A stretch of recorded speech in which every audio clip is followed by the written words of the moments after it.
I'm just going to get the recording going here. I can see you can't see my screen. Let's see if I can get the video going here. Yeah, it's not letting me.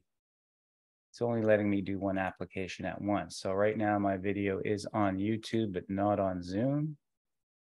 Despite endless tests, sometimes it still just never works. Okay, 1 second here. I'm going to pause, get things going off of YouTube first, and see if we can get my webcam back on to Zoom. There we go. Okay. So those of you on Zoom should be able to see me. Those of you on YouTube, not sure what's going to happen here now. But anyway, I'm recording the webinar, so I'll be able to post this on YouTube later. Sorry for those trying to watch on YouTube live. You may be able to hear me, but not see me. That's all for right now. These two apps don't want to communicate and give my webcam access to both, despite the many tests and things. The chat is disabled.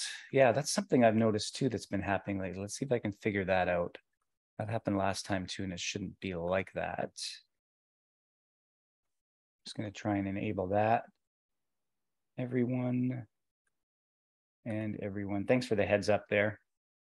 I think everyone should be able to chat now. Attendees and panelists can chat with everyone. Still some settings to work out here. So welcome everyone. I'm Derek Auger, Executive Director, Conservatory Canada. I can see the chat's working now. The Q&A box is working. On Zoom, at least you're all seeing my video, which is great. And I'm assuming you can hear my audio using a new mic. So hopefully the audio experience is a little better. Those of you on YouTube, I suspect you can hear me, but you can't see me. Hopefully that'll fix itself one of these days. But anyway, such is the day, technological challenges. And of course, we're in the middle of a big one this afternoon. And I noticed after I was able to send out emails last night to all students, families, and then teachers late last night, a number of you registered for the webinar today, and I'm grateful for that because we could use some feedback in terms of what you're experiencing as we try to launch the new portals. So a little bit of history over the last couple of years. We've been working hard to try and create a new database. The old one worked really well for us.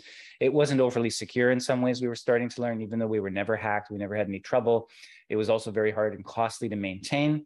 So we have a group in London, Ontario called Invorg, who's been a great ITC company in creating a new app for us within the Microsoft Dynamics platform.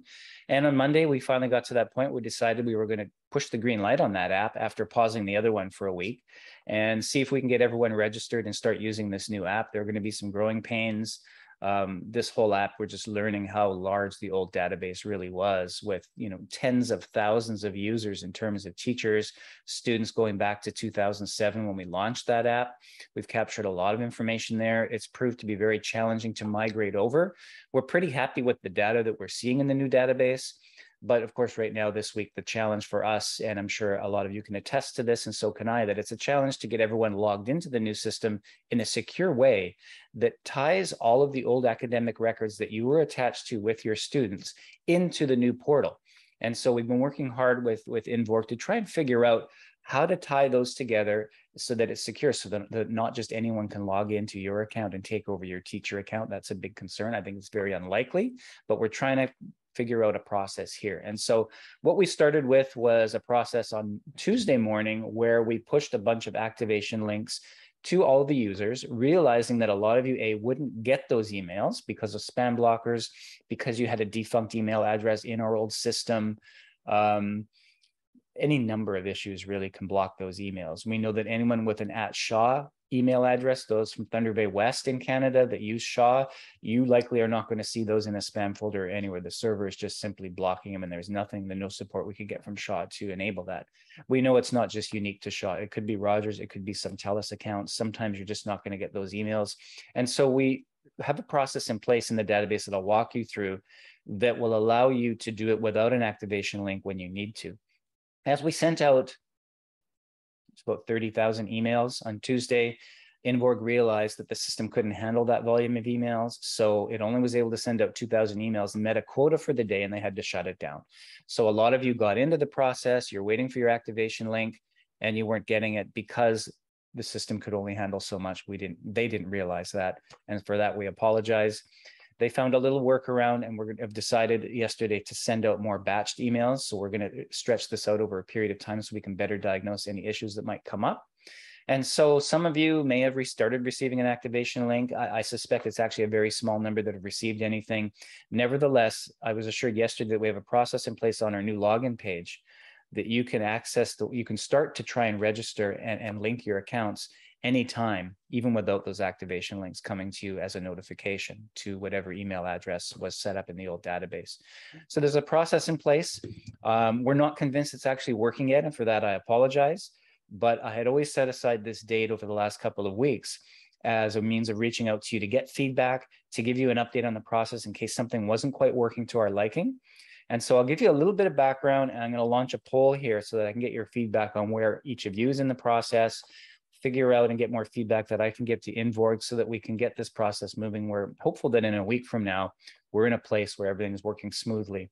We just have to be very careful with the process right now so that we don't make any mistakes, we don't lose any data, we don't have people linked to the wrong accounts. And for that, I apologize. I don't think that's going to happen, but that's why this process is taking quite a while and a little slower than we would like to see, honestly. But again, your feedback this morning means a lot, and I know there's quite a few of you here, which is great. So I'm just going to take you through a little bit about what we're seeing on our end. I'm going to share my screen, and then I'll ask the questions of you as to where you are in the process so that you all understand, because I realize probably a lot of you haven't tried this yet, although I suspect that those of you that want to be in the new database have a good reason for it and want to get on here sooner than later. Website update as well. Over the last 3 weeks, we've experienced numerous problems with the website. It kind of got hacked in a way, and we had a developer able to resurrect it back over the Labor Day weekend on Labor Day itself, got it up and running. He kept finding malicious code. I said, this is a great time for us to switch servers because a lot of us noticed that the website was running incredibly slowly over the last few years. Not everyone had that problem. It depended on the type of device you were using. The switch to the new server went well. In terms of speed, everything's going lickety split here. I've got the website homepage most of you are familiar with on the screen now. They have a great new scan tool that helped us to scan and look for malicious code and identify malicious code so that our site wouldn't get hacked again. But there was a process there where they kept finding code in every scan every day, and the site kept going down, and they would block it, and our developer would have to go in. He ended up having to recreate the whole site, not quite from scratch, but using the files that were located within WordPress. So we hope that the dust has settled on that finally as of Wednesday this week. And so that now the teacher and student portal links you see at the top right corner on the homepage are links that you can use to directly access the new portals. So if I click on teacher portal, here you are right at the teacher portal with this screen. Some of you may have seen if you're here now. And so we've created 5 options. Up until yesterday, there were 6 options. I felt that the former option 2 is redundant, so we've removed that. If you're a new teacher or student, let's say a student's never had an exam with us before, you're a brand new teacher and you want to get started by having a student or registering a student for an exam and you've never had an account with us, you go to step 1, create a new account. If you're having trouble getting into your old account and you're looking at step 1 as a way to kind of get into the system at least and register someone, please don't do that. Please have some patience with us.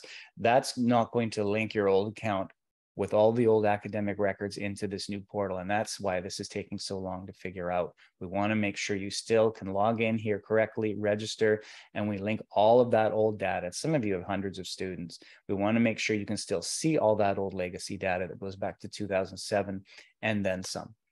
Right now, it's only going to be till 2007, but over the coming weeks, as we're secure with that and getting everyone logged in, then we're going to go back to the 2003 data. Then we will have 20 years of data in your academic portals attached to all those old students that you've had.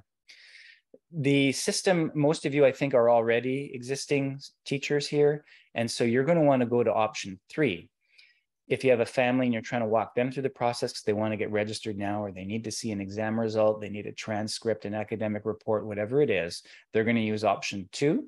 So for teachers, option 3, if you're an existing teacher or an examiner and did not receive an activation link by email, you can click here on option 3, and that will start a process. I'll just show you what it looks like, where you have to enter your first name, your last name, and then you have to provide, we changed this as of yesterday. You used to have to enter the email address that you had in the old system. We realize a lot of you may not know what that is. So it's just first name, last name. and you have to enter 2 email addresses where you want the new activation link sent to. One may be blocked. We want to give you 2 options. So please, everyone, if you have a second email address, please use it. It helps guarantee that you're actually going to get the activation link. Otherwise, we're going to have to come in and assist you in some way, which we're happy to do. And Invork also has a line now set up as of today where we're going to be able to give you an email address or a phone number to call for support from them as well, should you have any problems with these steps. So you enter first name, last name, as it appears in the old database. You have to know, unfortunately, did I use my middle name in that last database? Did I use a former surname that I had? It's helpful to know if you don't have the information accurate and it's not working for you, you're going to have to reach out to us and we're going to have to help you through that process, again, to make sure you get linked to the right account. So there's a little bit of security here. And at least we've taken out that you don't have to have the right email. Once you get through that process there, you push send, and then eventually an activation link will come to your inbox to those 2 email addresses that you supplied. And then you should be able to go in there and start to look at your registration information, make sure it's correct. And I'll show you what that's going to look like in a moment. We're starting to sense that some of you have gotten this far in the process and are still having issues. And so at some point today, I'm going to want to hear about that, which will be very helpful feedback. Okay. If you're an existing student, teacher, and examiner with an active account, you're going to log in at step 4. I would say for at least the next couple of years, this is what our login page is going to look like. A lot of teachers, a lot of users, are very sporadic users of these portals. Maybe they haven't done an exam for a couple of years. Maybe they haven't done an exam in 10 years. And all of a sudden they want to link something to their academic record.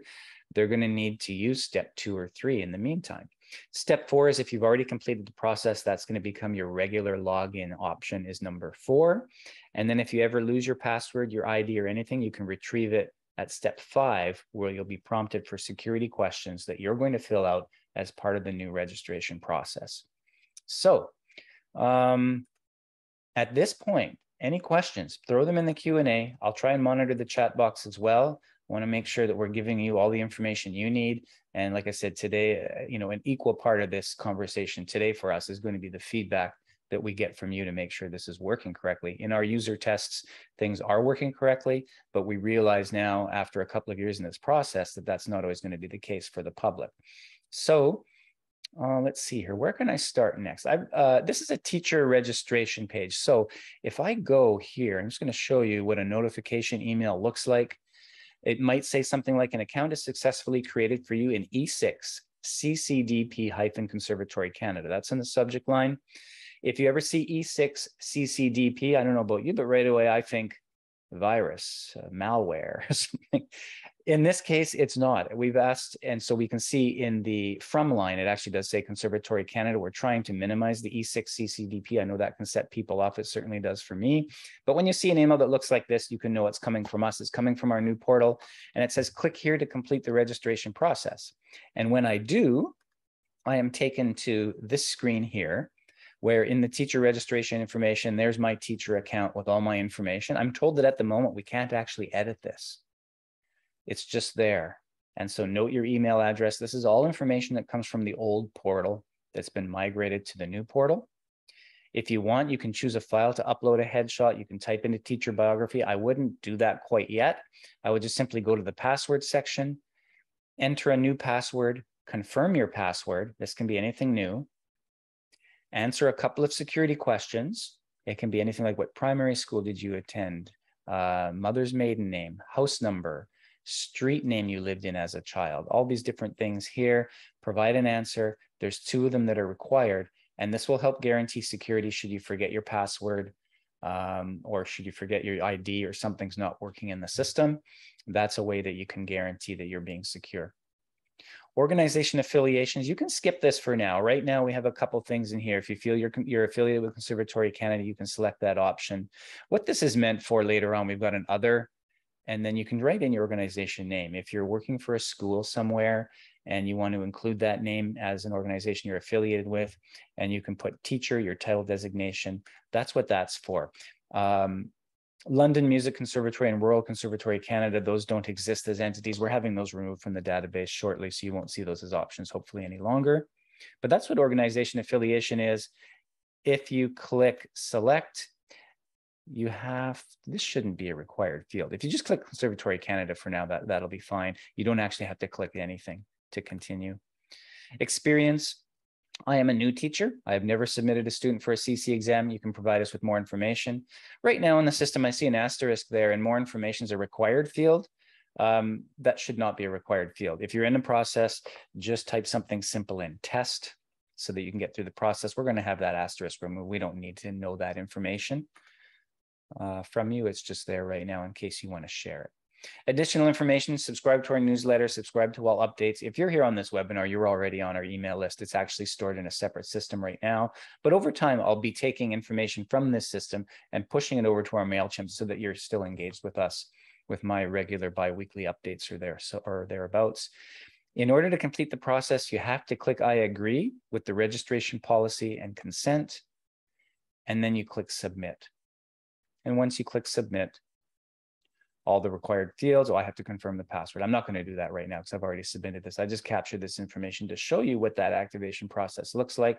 And then in theory, an activation email goes to that inbox, the two inboxes that you selected, and you might have to click the whole process again just to verify that you created this teacher portal yourself, and then you'll be off and running within the teacher portal doing everything you want to do. So that's a little bit about where we're standing. I'm going to launch a little poll here just to get an idea. If you've created some of this process, I've got 5 questions here. I'm going to throw up on the screen now. If you could just answer those for us, it'd be really helpful to know where everybody is at with this process. So question number 1, have you received a notification about registering in the new teacher portal? If you could just answer yes or no. And then after that, the next 3 questions are based on if you answered yes. And again, this process is rolling out over the next little while. And some of you, it may take up to a week before you actually receive that. If you received a notification to register, were you able to use the link to access your information? That's question 2. If you were able to register in the new portal, did you receive a follow-up activation link in your inbox to complete the registration? 2 of you have, 3 of you have, 2 of you have not. Okay, that's good to know. And have you been able to access your new teacher portal successfully after registering? 3 of you have. Hey, that's great news. Thanks. And then, do you have an immediate need to see students' information or access eSharp Club documents in your portal? Thanks for your patience. We realized it was supposed to be September 1st. It ended up being somewhere around September 12th that the old portal was cut off. And since then, I know you haven't had now 11 days here without access to anything. We appreciate your patience. We chose this time of the year on purpose, but we realized that some of you are still having students doing exams and want to access different things. And I realized that the website being down didn't help either. It's hard to get a link to the portal, and then all of a sudden the syllabus information isn't there. Okay, so it's half and half so far, the 6 of you that have answered. Thanks for doing that. It looks like part of this process is working for half of you and part of it isn't. And there are 3 of you that need immediate access to this. So I'm going to end the poll at that. Thanks for answering that. And if you need immediate access, I think this is something you should reach out to myself or Deb in our office, Deborah at conservatorycanada.ca. Also, office admin at conservatorycanada.ca. You can reach me, Derek, at conservatorycanada.ca, and we'll be able to help you to bridge the gap with whatever you need. I'm open to your feedback at any time. If you can throw in the chat box or in the Q&A, if you've had any problems, tell me what kind of problems you've been having. I'd love to see the feedback and get a sense of where we are with everything. And as we do that, I'll show you a little bit further. What do we have here? So I've shown you the login page. I've shown you what the teacher portal is going to start looking like. I've shown you the link on the website, how to get there. I can show you here, once you get inside, there's going to be a section. This is from the admin side, so it's not going to quite look like this. But there's what we call the learning management system. And at some point, you're going to see eSharp document. If you click eSharp document, those of you that are members of the eSharp Club, this is what it's going to look like in terms of how to, or roughly look like, how to access the information. And so classical piano is in a section all of its own. That's the category. You can see all the information below, but I want to select a little further, and I want something for grade 4 classical piano. And there are all the documents there that are a part of grade 4 classical piano. We have grade 4 technique, sight clapping exercises, sight reading exercises, clap back or playback. You can simply click on one of those PDFs and it'll pop up in your PDF reader, whatever you have set up on your computer, and you'll be able to see those. So that's how these are categorized now. We have classical piano, everything from grade 1 to 10 is there. And then the other most important are the levels. Level 1, 2, 3, 4, 5, 6, 7, 8, 9, 10. No, yeah, all the way up to 10. Those are for contemporary idioms. So level 1 is contemporary idioms material. And you can see everything there. We have technique written out for contemporary idioms piano, rhythm exercises, lead sheet practice, the old practice schedules. A lot of you like those, so those still live there. Background info and applied skills section, orals clapback exercises, chord progression for level 1, and then the sight reading requirements. So that's what E# is going to look like. We're still calling it that for now. Those are the teacher resources. And once we get the new system up and running a little better in a couple of weeks, those of you that are curious about these resources, you'll be able to access this for $20 a year, download anything you want in that time. The other big one is theory papers. A lot of people like this. You can search for whatever you want by year. So let's say I'm interested in the most recent, which is May 2018 that we have uploaded to this. Then you can see all the theory available for May 2018, and you can download that paper without any extra cost. If you're not in the E# Club, of course, you can download or get papers from us for a fee by emailing Deb in the office, Deborah@conservatorycanada.ca, and she'll provide those for you with a cost. But we will have a theory paper order form through your portal as well, and I'll show you that another time, what that's going to look like. A lot of people ask from time to time while I'm here, how come it's only up to 2018? Mainly because in the old portal, it was costing us thousands of dollars to upload these papers, to have them coded into the database. Once we get this launched in the next couple of weeks, that all changes. We'll have everything up to about 2020 on there pretty quickly for you, and we'll be able to update that a lot more often too. If you're just getting theory papers through the office for sale, we have up to 2019 available now. The reason we're holding some of them back is because we have this flex theory process, and a lot of those papers, the questions get mixed and match over a couple of years. And so we're holding back a couple of years worth of papers at least always in order to be able to issue different flex exams to different students all the time on a rotating basis. So you're not going to find 2021 papers. You're not going to find 2022 papers anytime soon. The most recent you're going to find is 2019. And by the time we're ready to repopulate E# here, because we have a new database to do it more easily and without any cost, you'll start to see the 2020 papers appear there. Okay, questions. Q&A box first. Okay, so Kim, it doesn't recognize your password, and when you request forgot my password, you get a message saying the security questions haven't been answered, but you did answer the 3 questions. Okay, that's something you emailed me about this morning. That's great. I appreciate the heads up on that. I've already submitted that feedback to Invorg, and I'm looking for their answer later this afternoon. So I'll be following up with you by email on that one. And I'm wondering if anyone else has the same issue here. So over in the chat box, okay. I've managed to log in, but when I try to click on my student list, you're unable to. The student link words disappear when I click them. Hey, that's great feedback. Thanks for that. We'll work on that and send that off to Invorg and feel why that's the case. Catherine, it looks like you've gotten a lot further than a lot of teachers. So thanks for that. That's good to know. Rona May, on the first attempt, you got a link has been removed after clicking the activation link follow-up email. And you're still waiting for the activation for the 4th or 5th attempt. Yeah, okay. So that's a queuing problem, but there's also a second problem there that I'm going to report to Invorg. There's something there not quite working. The link shouldn't be removed in that case. And Kim, you're reporting that same challenge. That's good to know. Okay, Kim, it took you 2 to 3 times to finalize the activation, but it eventually worked. Kim, I'm curious as to once it finally worked, are you able to actually poke around in the teacher portal like Catherine was? Are you able to start looking around and see students and that kind of thing? That's where we need to see. We want to verify that the data there is working. Let's see here. Keep your comments coming, whatever at all. This is really great that we get this feedback right now so that we can act on this stuff. We've got the full attention of Invorg, our ITC company, and they're willing to help us out here at all costs. They'll be working right through the weekend. I'm hoping that by Monday, some of these problems will be solved. But in the meantime, I'm just going to stop sharing my screen for a second here. Okay, Kim, right. You don't have any students in the portal, so you can't answer that yet. Okay, it's good to see that you're activated and in there. The real test for you will be when a student finally registers, or even seeing if you're able to register them in the new portal. You're going to be able to register the new students. We had an issue as well. We realized this, or Invorg realized this on Thursday, where as we were sending out notification emails, that some teachers have been in the habit of registering their students for them all along.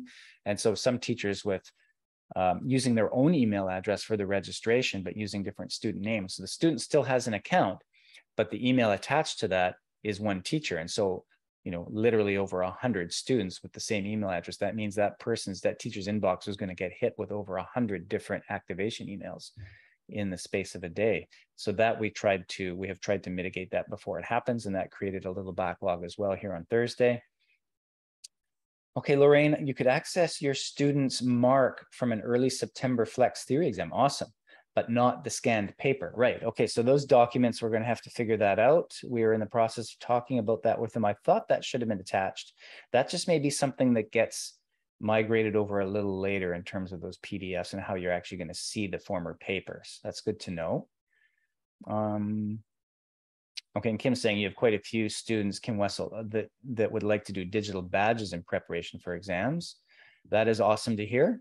Really awesome to hear. That capability is all fully in the new database. And if I'm able, I might be able to show you how that's going to look for students when they register for that. Basically, when it comes to digital badges, and we covered this a little bit last week, the process is to register whenever they want, save the registration, but then the students go back later into the student portal where they registered for the digital badge, and they upload 3 URLs, 3 links, so that the examiner can go and look at the information, look at the performances from YouTube or whatever sharing links they've provided in the portal. And then a form will get filled out electronically, digitally, the badge gets issued digitally. All of that should just work automatically. So I'm glad you're thinking about that process. If anyone's curious about digital badges, you're going to hear a lot about that in all of the emails coming up. I'm going to make mention of it a lot in the webinars. I've got a spot on our website now for that as of yesterday that I haven't realized. I did share it in that email last night, I guess. I'll just show you all what that looks like. Some of you are probably sitting, listening, thinking, what's digital badges? And I meant to show you that. So from the homepage, if you go down to this the news field here, to the most recent news story, it is new digital badge assessments. That'll take you to this page here. It shows you what the digital badge looks like, a little preamble, and then a couple of links, one to that piano repertoire digital badge syllabus. The PDF will pop up. This gives you all the details that we went over last week in the webinar, so you can actually see what it looks like. I know I've shared this with a lot of you already. And then also, if you want to view that digital badge webinar from last week on the YouTube channel, there's a link to the YouTube channel there, and you'll be able to see the digital badge piano repertoire discussion there on the YouTube channel. If there's some of you who haven't checked out the YouTube channel, I encourage you to do that.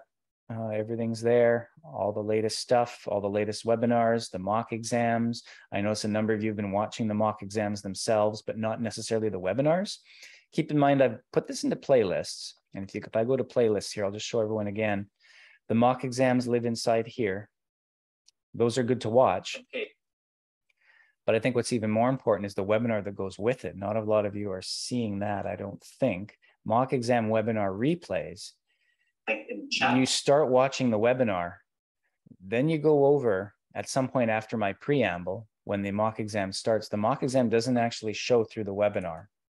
You go back to this playlist, find the mock exam that you wanted to watch that has the same title, watch the mock exam, mark along, and then when you're done marking along with the actual exam, go back to the webinar that you were watching, and you'll see me go through in detail what all the marks were, the comments, the final evaluation.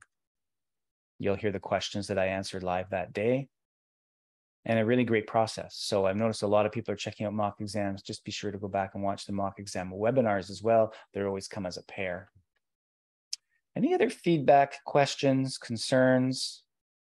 I really appreciate the feedback that you're sharing with me now. I think this is going to be really helpful for us to finish off this process. It's encouraging to see that some of you have had success. I wish it were far more than that right now, but we're still in a process here, and I'm understanding better and better every day how this process unfolds, how it's supposed to work, and what we need to do in order to make it happen.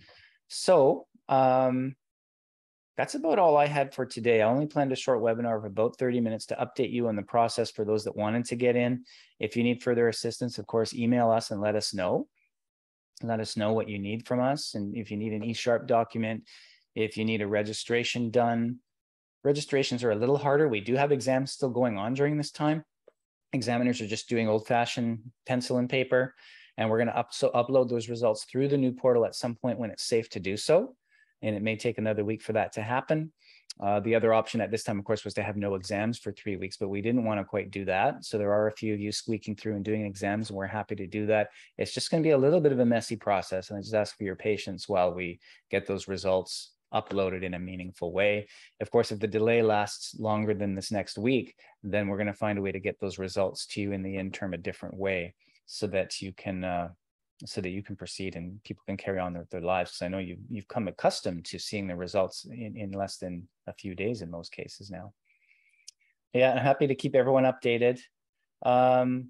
When can students register for the next exam? I mean, up until yesterday, I thought, hey, whichever student or teacher can create their new portal, we're watching everybody to see if that registration is successful or not.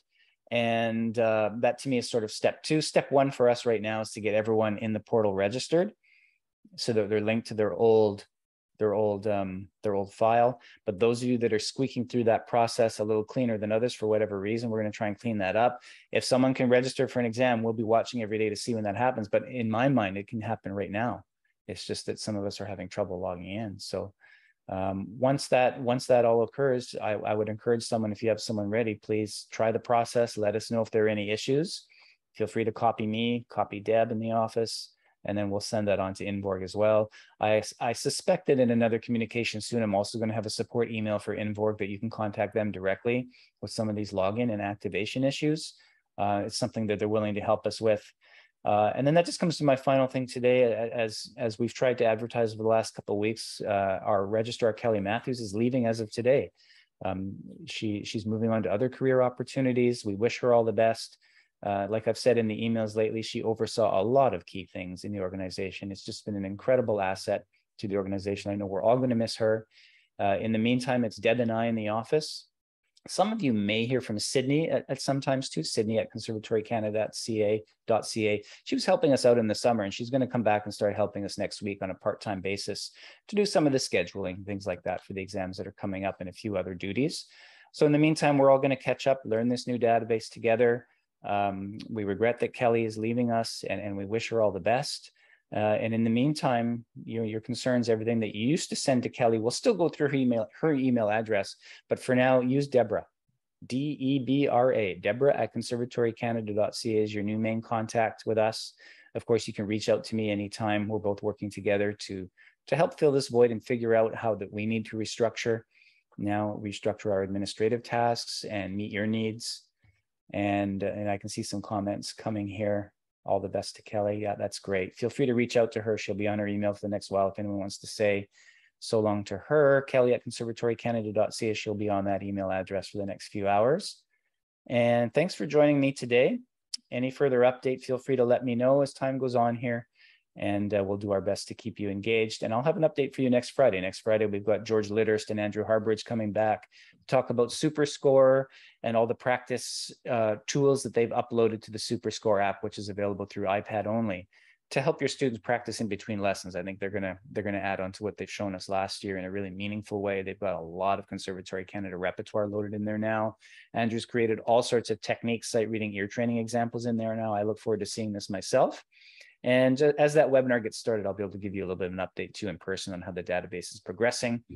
Thanks for your patience, everybody, and have a great weekend. Hope your teaching is going well, and looking forward to connecting next week. Of course, you can watch the replay of this or send anyone to CCTV on YouTube, and they can watch the replay there. Thanks. Bye for now.